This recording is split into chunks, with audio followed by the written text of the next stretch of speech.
apakah Armageddon itu sama dengan Malhamatul Kubra? Saya memandang Armageddon berbeda dengan Malhamatul Kubra. Perang Armageddon, perang di mana teknologi masih ada, masih digunakan. Dan perang ini terjadi sebelum Imam Mahdi muncul, sampai nanti Imam Mahdi dan kaum muslimin berhasil mengambil kembali Konstantinopel dari pasukan Rum setelah Romawi berhasil dikalahkan. Nah, dan ini perangnya banyak, mulai dari agresi Barat terhadap umat Islam di Suriah, yang mana itu dimulai dengan melemahnya kepemimpinan orang-orang Arab atas negara mereka masing-masing karena buruknya akidah mereka, yang kemudian umat merasa jera dan tidak mau lagi taat pada mereka, sehingga timbullah pemberontakan kepada penguasa yang zalim tadi. Dan ini sudah terjadi seperti di Suriah. Nah, di Suriah itu sudah terjadi bagaimana Bashar Assad ditolak oleh rakyatnya karena kezaliman dan kekufurannya, tanda petik, menurut berita yang selama ini beredar.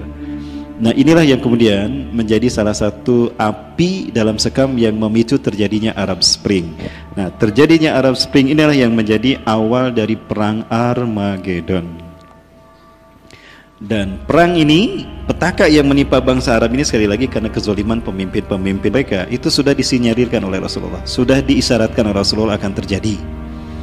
Ya, sebagaimana dalam salah satu hadis Rasulullah SAW terkait dengan akan munculnya pemimpin-pemimpin yang akan membawa petaka kepada bangsa Arab. Rasulullah SAW mengatakan dalam salah satu hadisnya dari Zainab binti Jahshin, anna Nabi SAW istaiqadha min naumih, bahwasanya Nabi SAW terbangun dari tidurnya, wa huwa yaqul la ilaha illallah, tidak ada Tuhan selain Allah, wa wailun lil arabi min syarrin qad iqtaraba, kecelakaan akan menimpa bangsa Arab qad iqtaraba yang telah mendekat.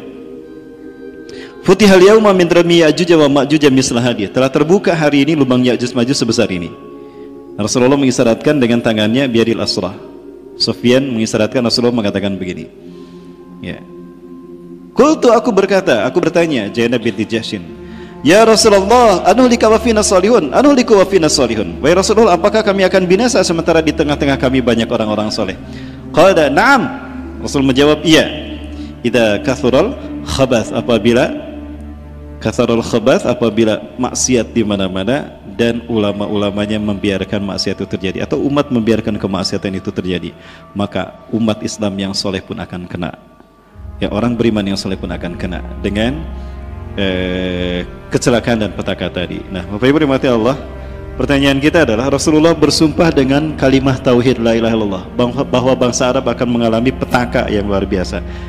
Ini yang disebut barangkali yang kita pahami dalam realitasnya adalah Arab Spring, yang dimulai dari Tunisia, kemudian Mesir, lalu ke Irak, lalu ke Afghanistan, lalu ke Yaman, kemudian ke Suriah.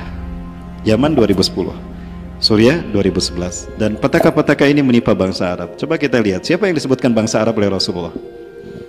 Ya, Suriah Arab bukan? Arab. Palestina Arab. Kemudian Irak Arab.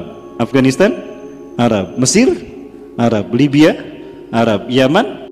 Bagaimana kondisi negara-negara tadi? Hancur kan? Dan itu sudah diperangi oleh rejim-rejim yang berkuasa yang zalim. Sekalipun ada pemimpin yang muslim, ya tidak lama. Seperti Mesir. Ya, seumur Mesir berada di dunia ini, baru sekali Mesir menyelenggarakan pemilu. Dan itu dimenangkan oleh Ikhwanul Muslimin. Maka Muhammad Mursi, Allahu yarham, dan Allah merahmatinya dan menerima beliau sebagai syuhada, ya, amin. Beliau terpilih menjadi presiden hanya 1 tahun 13 hari, kalau saya tidak salah hitung, 1 tahun 13 hari. Setelah itu digulingkan oleh militer, dipimpin Abdul Fattah As-Sisi yang berakidah Syiah Rafidah. Ya, ini kesaksian dari Ustadz kita yang baru pulang dari Mesir ketika menyaksikan bagaimana konflik terjadi di sana. Beliau menyaksikan bagaimana Ikhwanul Muslimin, pengikut Muhammad Mursi di Robiah, itu dibakar hidup-hidup dengan tenda mereka. 300 orang meregang nyawa. Ya, saya melihat bagaimana filmnya, tayangan dokumentasinya, nauzubillah, mengerikan para Allah. Hangus terbakar. Seperti saudara-saudara kita yang ada di Wamena sana.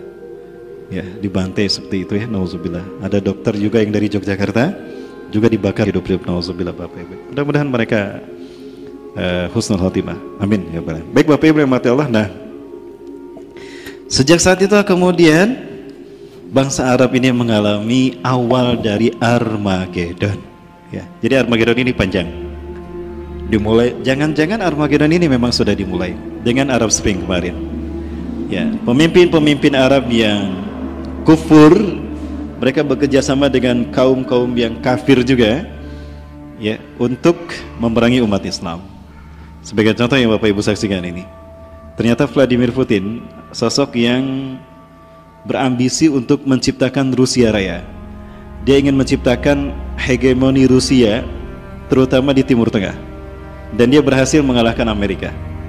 Dan dia ingin menciptakan satu prestasi dari Rusia, mengalahkan pendahulunya, mengalahkan Stalin, bahkan Lenin, bahkan Gorbachev. Dia punya ambisi untuk menguasai Timur Tengah, mengalahkan Amerika. Dia curi star, dan ini berhasil. Perhatikan saja para sekalian, dalam beberapa foto ini dia berhasil mengambil hati dari pemimpin-pemimpin Arab yang ternyata Putin ikut membantu dalam resesi atau dalam konflik yang terjadi di negara mereka. Bukankah Rusia juga ikut membantai kaum muslimin bersama dengan rejim Bashar Assad pasukannya untuk membantai kaum muslimin kan? Di Idlib, di Homs, ya, di Latakia, di mana lagi di Aleppo, perempuan sekalian. Nah, kemudian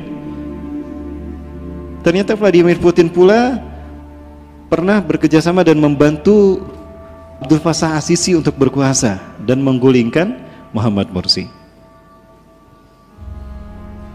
Begitu pula dengan Israel.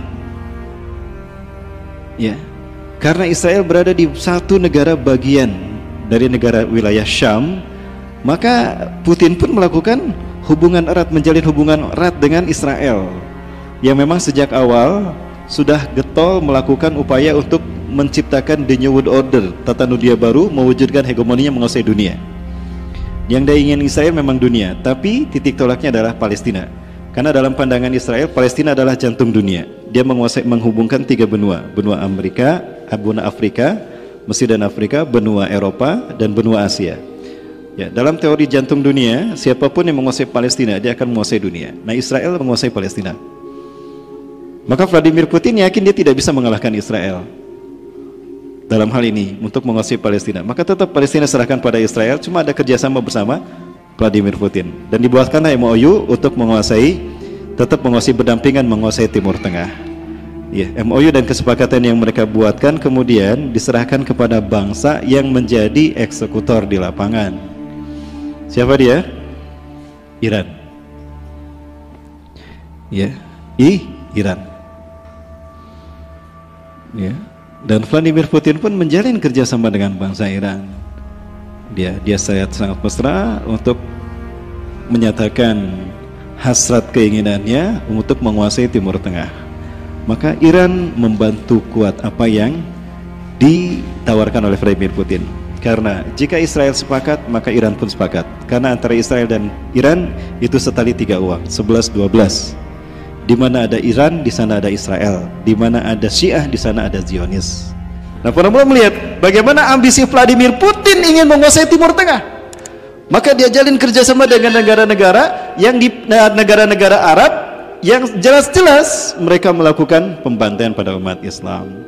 Terbukti apa yang disabdakan Rasulullah SAW. Berarti ada peran Rusia, Vladimir Putin di sana. Kemudian sepanjang mereka roadmap dalam melakukan upaya untuk menguasai dunia, tadi ada negara-negara yang ikut bekerja sama dengan mereka. Negara mana tadi? Iran. Kemudian negara Suriah. Dan ada negara Mesir. Dan ada negara Indochina. Ya, nah, konflik inilah yang ternyata menjadi pemicu terjadinya perang Armageddon.